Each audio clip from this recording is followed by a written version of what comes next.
கோங்குரா பச்சடி இதை ஒரு முறை சாதத்தில் பிசைஞ்சு சாப்பிட்டீங்கன்னா நாக்கில் ஜலம் நிச்சயம். இந்த ஒரு உருண்டை சாப்பாட்டில் அவ்வளோ அயன் சத்துக்கள் இருக்குது. ரத்த சோகை இருக்கிறவங்களும் பசி இல்லாமல் இருக்கிறவங்களுக்கும் இதை கொடுத்து பாருங்க, எப்படி சாப்பிட்றாங்கன்னு உங்களுக்கே தெரியும். இப்போ சட்டியில் 1/2 டீஸ்பூன் வெந்தயம், கடுகு, சீரகத்தை வறுத்துக்கோங்க. இது கூட 3 டீஸ்பூன் தனியாவை சேர்த்து வறுத்துருங்க. அடுத்து 10 காஞ்ச மிளகாய் சேர்த்து வறுத்துக்கோங்க. இதில் கடைசி 1/2 டீஸ்பூன் நல்லெண்ணெய் ஊற்றி ஒரு முறை பெரட்டிட்டு நீங்கள் மிக்ஸி ஜாருக்கு மாற்றிடுங்க. இது கூடவே ஒரு சின்ன துண்டு பெருங்காயத்தை நல்லா முருகலாக வறுத்து நீங்கள் சேர்த்து அரைச்சிக்கோங்க. இப்போ அதே சட்டியில் 1 டேபிள் ஸ்பூன் நல்லெண்ணெய் ஊற்றி ஒரு பெரிய கட்டு புளிச்ச கீரையை சேர்த்துக்கோங்க. இலைகளை மட்டும்தான் நீங்கள் சேர்த்துக்கணும். நல்லா கழுவி சுத்தம் பண்ணி சேர்த்துக்கோங்க.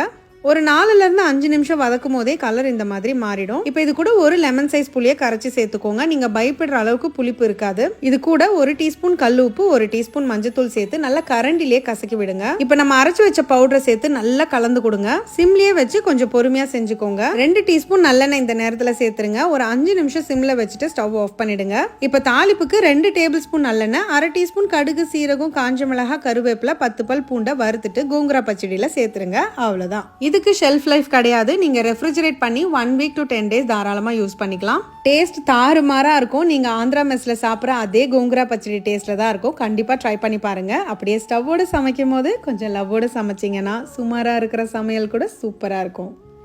எப்படி?